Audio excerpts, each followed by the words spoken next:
Buenas tardes. Yo soy la doctora Abril Maciel, soy adscrito al área de tomografía computada del Hospital de Especialidades del Centro Médico Nacional Siglo XXI.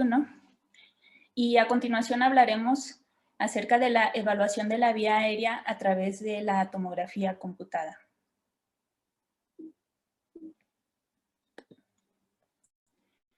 En los objetivos de esta charla se encuentran ilustrar la anatomía de la vía aérea superior a través de tomografía computada, abarcando sus divisiones, sus límites y el contenido de cada una de sus áreas. Y posteriormente realizaremos una revisión de algunos de los casos que se presentan en el hospital. Primero debemos conocer que la vía aérea superior abarca desde la región de la nasofaringe, que se encuentra inmediatamente posterior a la cavidad nasal, las coanas, y siguiendo caudalmente por la orofaringe y la hipofaringe. En esta área de la hipofaringe también encontramos muy íntimamente relacionada a la laringe, la cual vamos a estudiar con más detalle debido a su complejidad anatómica. Para empezar con la nasofaringe, como mencionamos, esto corresponde a la región más superior del tracto aerodigestivo. Esta región se considera trazando una línea a partir del paladar duro, como se muestra en esta imagen con la línea azul. Trazamos la línea en sentido posterior y el espacio de aire que se encuentra por encima de la referencia mencionada corresponde a la nasofaringe.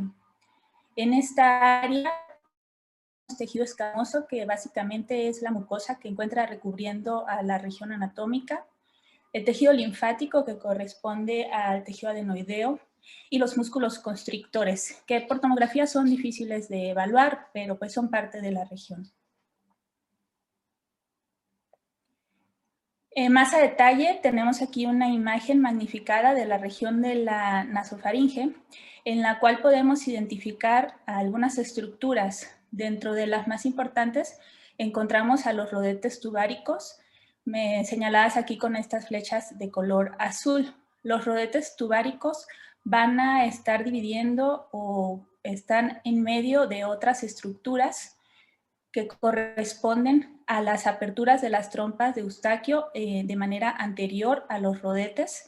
Son estas pequeñas hendiduras con aire que corresponden a las aperturas, y posterior a los rodetes se encuentran otras hendiduras con aire, señaladas con estas flechas, que corresponden a los recesos faringeos laterales.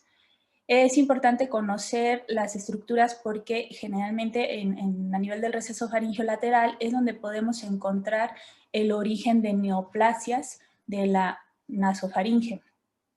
En la región posterior se encuentra el tejido adenoideo, que en los pacientes adultos generalmente es de pequeño tamaño, es poco visible, pero en los pacientes pediátricos este es prominente y de contornos irregulares.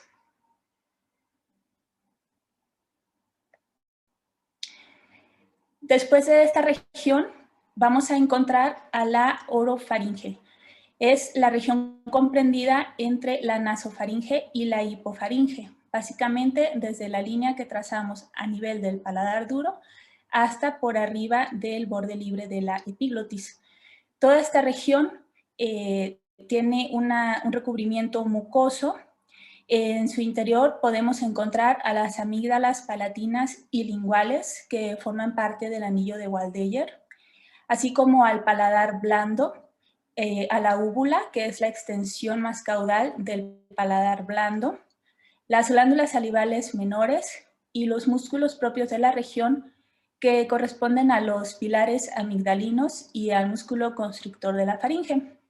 De esta región podemos realizar reconstrucciones volumétricas, como la que se encuentra en esta imagen, e incluso es posible estimar el volumen de la región para el estudio de diferentes patologías, como más adelante mencionaremos.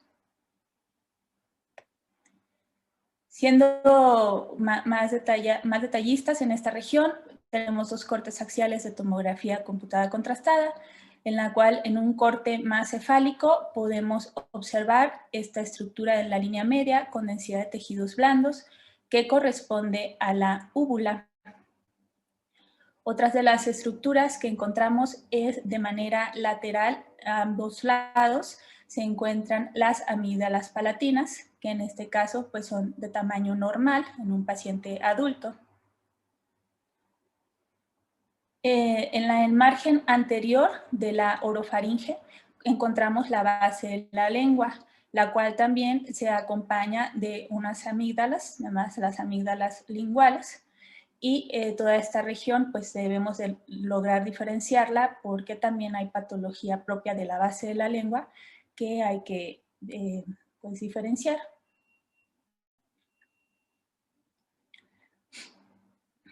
Después de esta región, caudalmente, encontramos una porción conocida como hipofaringe y anterior a la hipofaringe se encuentra la laringe, ambas íntimamente relacionadas entre sí. Como podemos ver en el corte axial, básicamente lo que se encuentra sombreado en color azul se corresponde con la hipofaringe. Estos prominencias de gas o de aire que se encuentran a ambos lados corresponden a los senos piriformes, los cuales se van a extender caudalmente y están delimitados o separados de la laringe por estos pliegues mucosos conocidos como pliegues ariepiglóticos, que veremos más a detalle en la revisión de la laringe. En sí, la hipofaringe pues ya corresponde más a la parte digestiva y no tanto a la vía aérea, pero por su relación con la laringe, pues hay que reconocerla y señalarla. Ahora, como mencionamos, la laringe pues requiere que tengamos un poco más de detalle en su estudio y además esta se va a dividir en otras 3 regiones, las cuales contienen diferentes elementos y su función también es diferente. En la primera región de la laringe se encuentra la supraglotis, la cual se extiende desde la base de la lengua, más o menos a este nivel. Aquí estamos viendo la lengua y las amígdalas linguales. Este es el borde libre del cartílago epiglotis o epiglótico, hasta el ventrículo laringio, que es el espacio aéreo comprendido entre las cuerdas vocales verdaderas y cuerdas vocales falsas. Toda esta región de aire con los cartílagos y el tejido blando correspondiente son parte de la supraglotis. En su contenido se encuentra el cartílago epiglotis, los pliegues ariepiglóticos, las cuerdas vocales falsas, el ventrículo laringio y los cartílagos aritenoideos. Con estos esquemas en corte axial podemos señalar algunas de las estructuras que mencionamos que corresponden a la supraglotis. Empezamos por la epiglotis. Aquí estamos viendo el borde libre de la epiglotis, señalado en este esquema de igual manera, el cual anterior a este cartílago se une hacia el hioides a través de un pliegue glosoepiglótico, el cual a su vez está recubierto por mucosa. En este corte axial no se logra identificar, pero sí lo podemos señalar en el esquema. En este mismo corte, en esta imagen, podemos ver que a ambos lados de la epiglotis, anterior a la misma, se encuentran 2 prominencias de aire que son conocidas como las valléculas.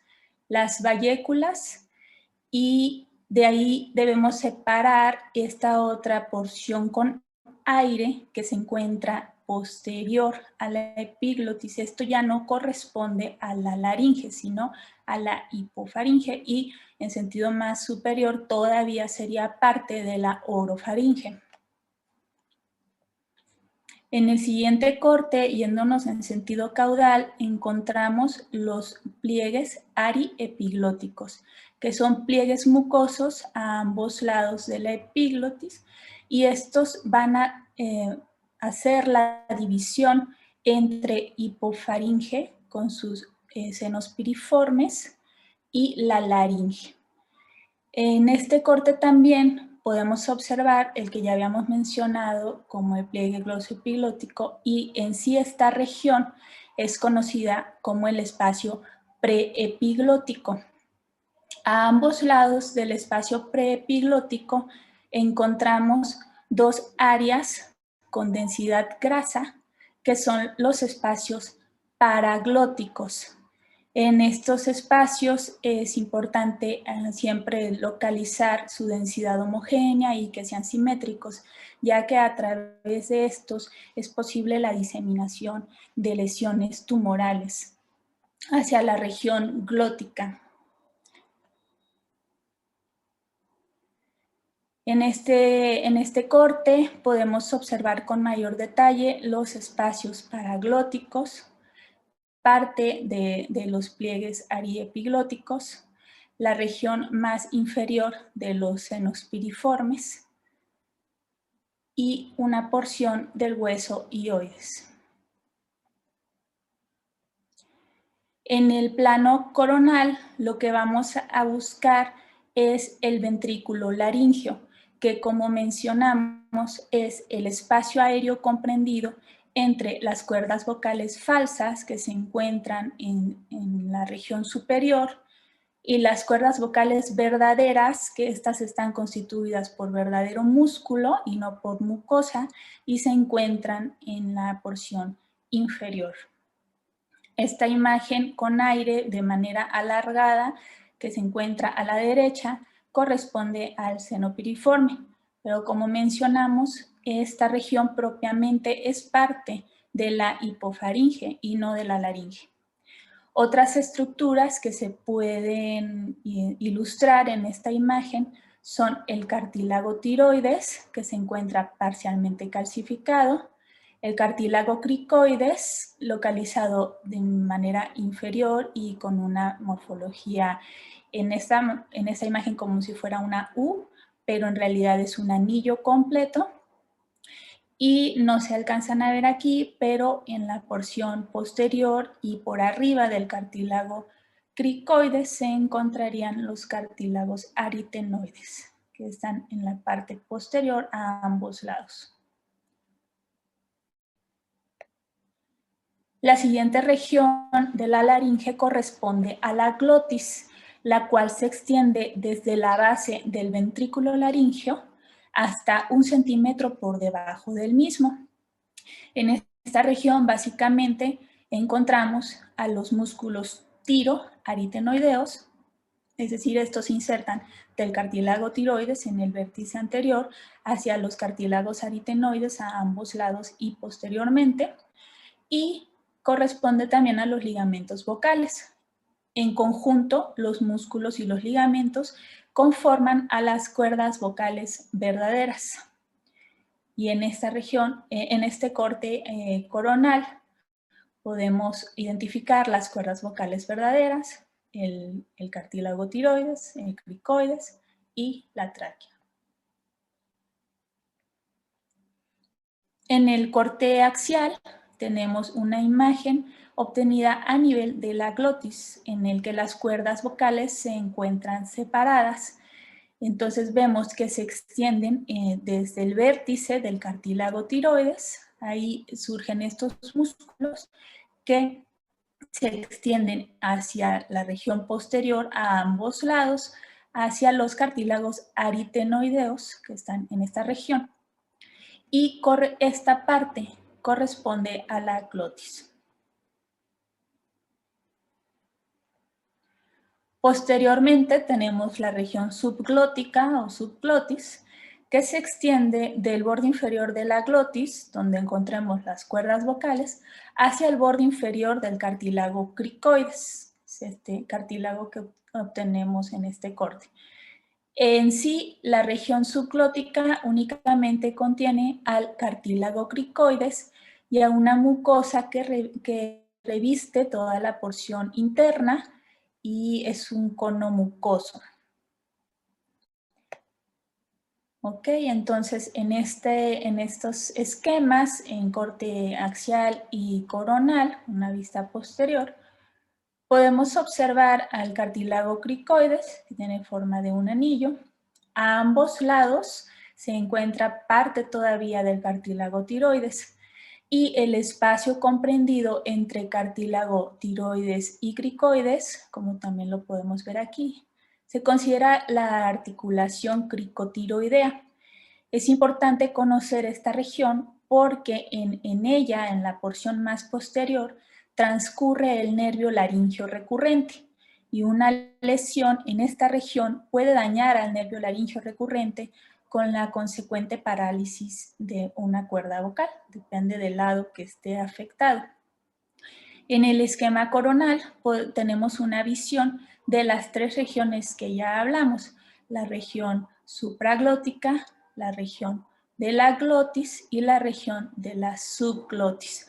Como podemos ver, básicamente es la glotis, donde se encuentran las cuerdas vocales, la que nos va a marcar la parte media de la laringe, nos divide las otras dos regiones y por en medio de entre las cuerdas falsas y las cuerdas verdaderas, que son las únicas que tienen músculo en realidad, se encuentra el ventrículo laríngeo.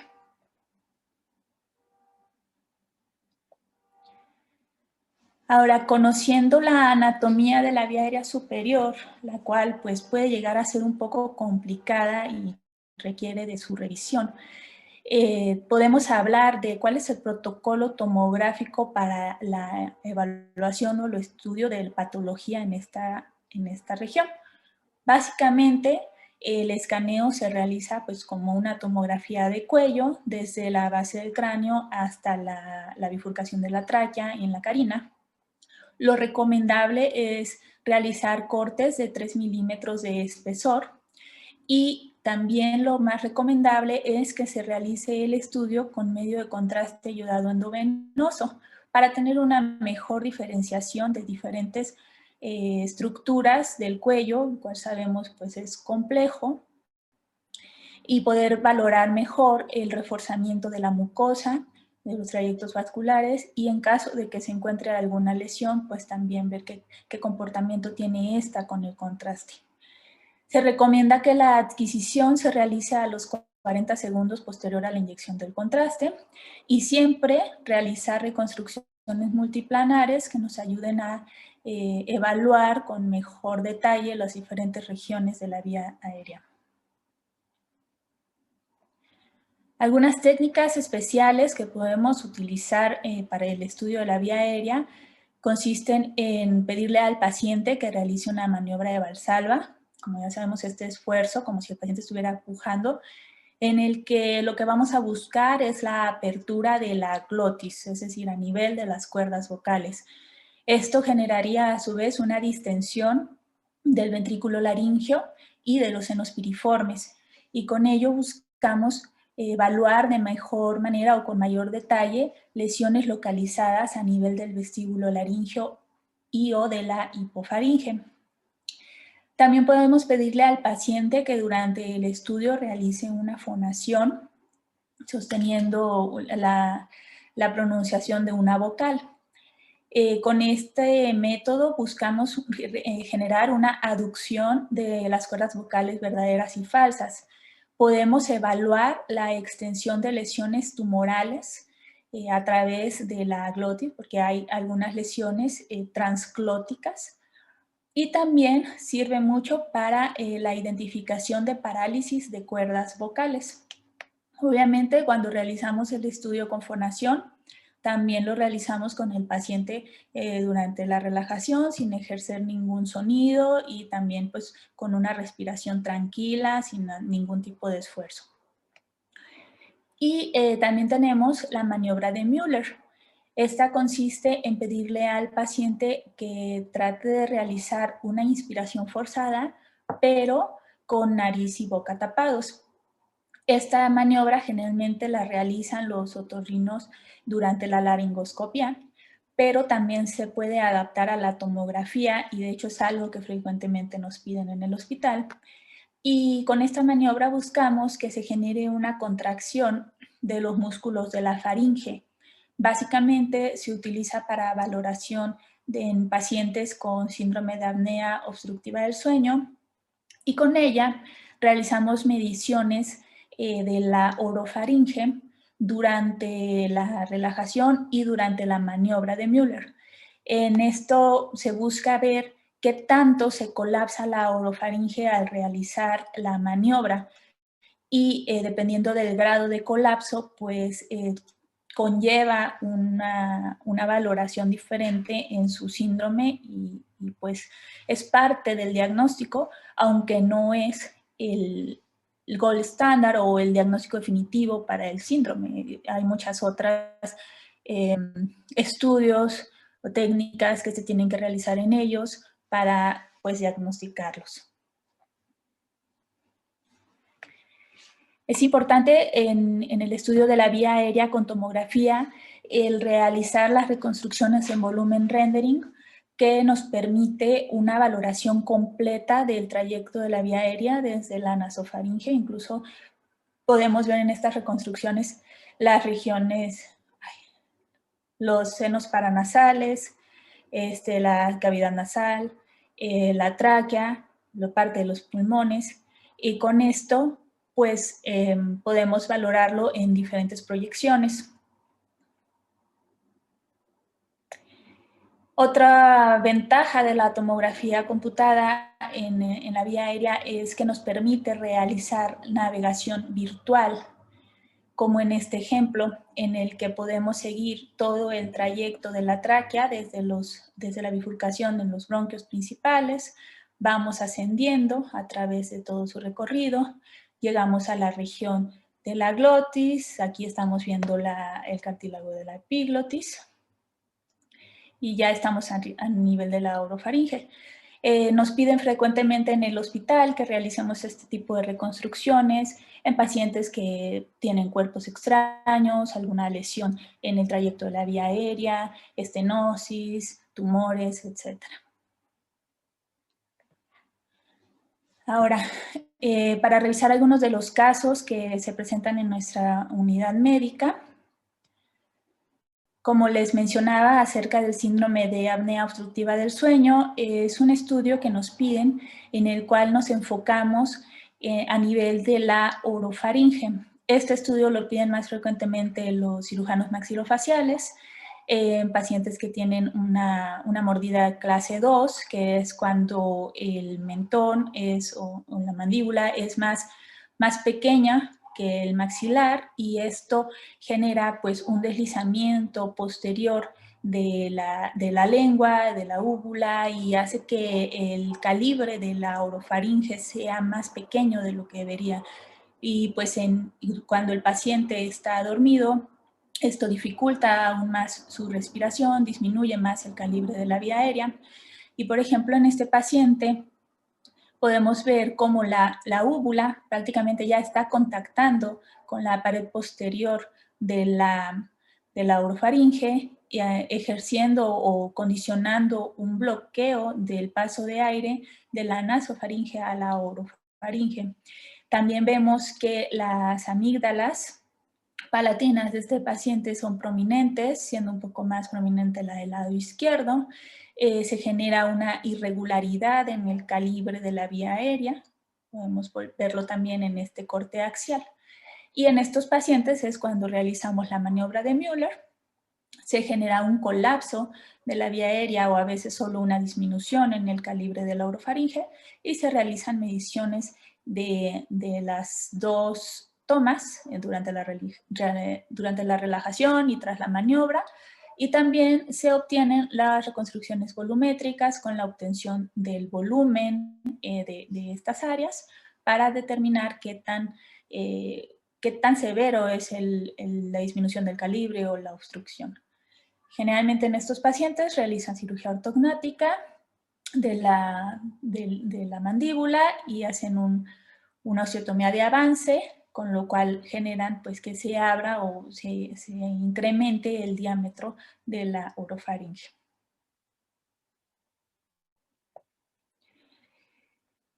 Otra de las patologías frecuentes que vemos en el hospital es la estenosis subglótica y desgraciadamente a raíz de la pandemia y los casos de intubación prolongada que se presentaron, pues estos pacientes se incrementaron bastante en nuestra unidad. Como en este caso podemos observar un corte a nivel de las cuerdas vocales, los cartílagos aritenoides, en el cual pues el calibre está conservado, la integridad de los cartílagos y de las cuerdas, pero en un corte más inferior, ya sobrepasando el cartílago tiroides, se observa una irregularidad en el calibre de la columna de aire, un estrechamiento concéntrico, y al pasar de esta región, el diámetro y la regularidad de la pared se recuperan. Se realizan las reconstrucciones multiplanares en corte sagital, coronal y las reconstrucciones en volumen rendering, en la cual se determina una franca disminución del calibre de manera concéntrica. En este caso es importante que nosotros reportemos a qué distancia de la glotis se encuentra esta disminución del calibre, el diámetro que tiene esta región, comparándolo con el diámetro normal para establecer un promedio de la estenosis, así como la longitud que tiene esta estenosis. Y si llega a haber alguna otra lesión en el trayecto de la vía aérea, pues de igual manera es necesario que se reporten. Generalmente pues les realizan dilataciones con balón a estos pacientes, pero es muy frecuente que se vuelvan a reestenosar y pues son pacientes que tenemos en seguimiento en el hospital. Casos menos frecuentes, pero que también se llegan a presentar como secuela de intubaciones prolongadas, son la formación de adherencias en la laringe. Como en el presente caso, podemos visualizar una pérdida de la morfología habitual de la laringe en un corte a nivel del cartílago cricoides, el cual pues se encuentra deformado. El cartílago tiroides no se logra ver de manera completa. Y en la vía aérea, en la columna de aire, encontramos una área central que pues hace que se pierda completamente la columna de aire. En el plano sagital observamos la misma región, justo por arriba del nivel de las cuerdas. Y esta pequeña imagen que vemos aquí en el plano sagital se corresponde en la reconstrucción volumétrica al defecto que se visualiza justo en medio de la columna de aire. Esto corresponde a adherencias laríngeas posterior a una intubación prolongada. Además, el paciente pues, tenía otras patologías, como podemos ver aquí, el esófago marcadamente dilatado, lleno de restos alimenticios que corresponden a una acalasia. No debemos dejar de lado la presencia de lesiones tumorales primarias a nivel de vía aérea, como en este caso una lesión localizada a nivel de la base de la lengua. Corresponde esto a una tumoración de la orofaringe que condiciona, o por su crecimiento posterior, condiciona un desplazamiento caudal del cartílago epiglótico. Crece principalmente hacia el margen izquierdo.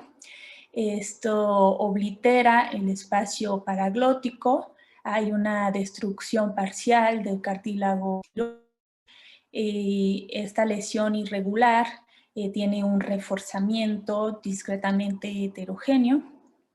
Podemos ver también en el corte coronal cómo condiciona una disminución en el calibre de la vía aérea y cómo desplaza y contacta al cartílago epiglótico. Las lesiones tumorales pues, deben ser evaluadas siempre con medio contraste para poder delimitar mejor su extensión. Además de, pues, nos permite ver con mejor detalle la presencia de adenopatías infiltrativas.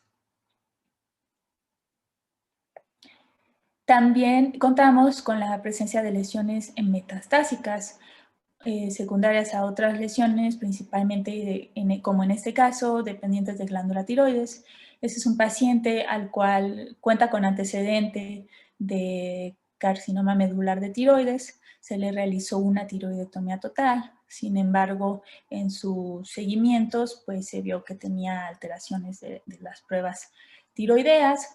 Se le realiza el estudio tomográfico con medio de contraste, en el cual se ve una lesión en donde debería estar el lóbulo tiroideo izquierdo, una lesión redondeada que realza de manera homogénea, tiene sus contornos parcialmente definidos, pero además hay otra lesión muy similar que crece hacia el interior de la vía aérea subclótica, disminuye el calibre de la misma, condiciona irregularidad de la pared, y se ve como de manera pediculada en el corte coronal, como lo estamos observando aquí. También se puede delimitar en el corte sagital y vemos que la lesión condiciona una estenosis bastante marcada de la vía aérea subclótica.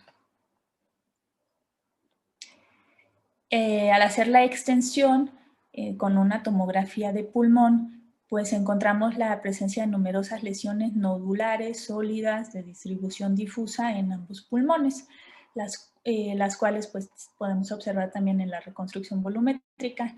Y en la reconstrucción volumétrica lo que más nos interesa es ver el daño que se genera a la pared de la vía aérea, como esta lesión condiciona una marcada irregularidad y disminución en el calibre.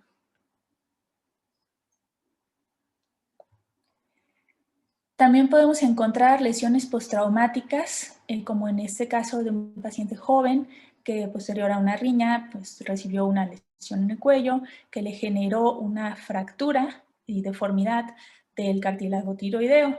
Podemos ver en el plano axial principalmente cómo se pierde la morfología o el trayecto habitual del cartílago tiroides, habiendo un hundimiento a nivel de donde debería de estar su vértice, una posterior prominencia hacia la izquierda, y en este corte que estamos un poco más superior, vemos que hay una disrupción de la continuidad. En el plano coronal se observa también, pues de manera irregular, que se ve más prominente el seno piriforme izquierdo, y secundario a la deformidad que sufre la vía aérea. Y en las reconstrucciones volumétricas podemos ver esta área prominente, anormal, que no corresponde en sí a ninguna estructura en específico, y es secundaria pues a la deformidad que ha sufrido el cartílago tiroides. Los siguientes dos casos no corresponden tanto a la vía aérea superior, a nivel del cuello, pero me interesó ponerlos porque son derivados de intubaciones pues fallidas o que han tenido ciertas complicaciones, y más ahora con los casos que hemos tenido de neumonía por COVID. Se han presentado casos como en este, en el que se generó una lesión de la tráquea y esta lesión se comunicó con el esófago, el cual se encuentra pues, muy distendido. Esta fisurita generó una fístula de la tráquea hacia el esófago, y se realizaron las reconstrucciones. Fue algo complicado identificar el sitio exacto de la comunicación, pero sí se lograron identificar en ambas reconstrucciones. Otra de las lesiones que desafortunadamente hemos encontrado son las laceraciones de la tráquea en pacientes que se presentan con importante enfisema subcutáneo a nivel del cuello, del tórax, con neumomediastino, incluso algunos se llegan a extender hasta el peritoneo.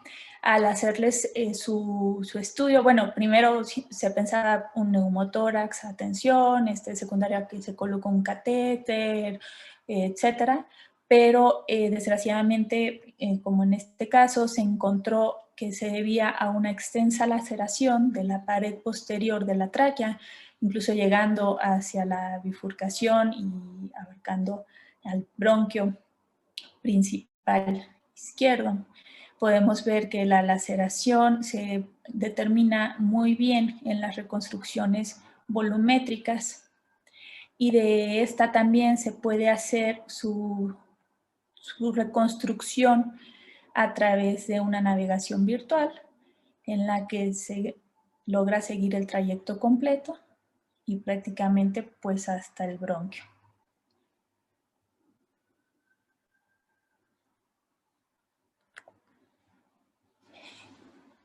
A manera de conclusión, pues podemos decir que la tomografía computada multidetector para la evaluación de la vía aérea es una técnica de alto valor diagnóstico y complementaria a la fibrobroncoscopía, que sigue siendo el gold standard para evaluar estas lesiones en vía aérea superior. Nos permite realizar evaluación completa de numerosas patologías de diferente etiología, como vimos en los casos, y además nos permite realizar reconstrucciones multiplanares, así como volumétricas y la navegación virtual, que pues nos ilustra mejor las lesiones que podemos encontrar a diferentes niveles. Es indispensable que el médico radiólogo cuente con el entrenamiento para evaluar la vía aérea a través de diferentes herramientas, teniendo como base principalmente pues, conocer la anatomía completa de esta región para identificar cuando algo pues, se ha salido de lo normal y poder dar un diagnóstico oportuno a nuestros pacientes. Muchas gracias por su atención.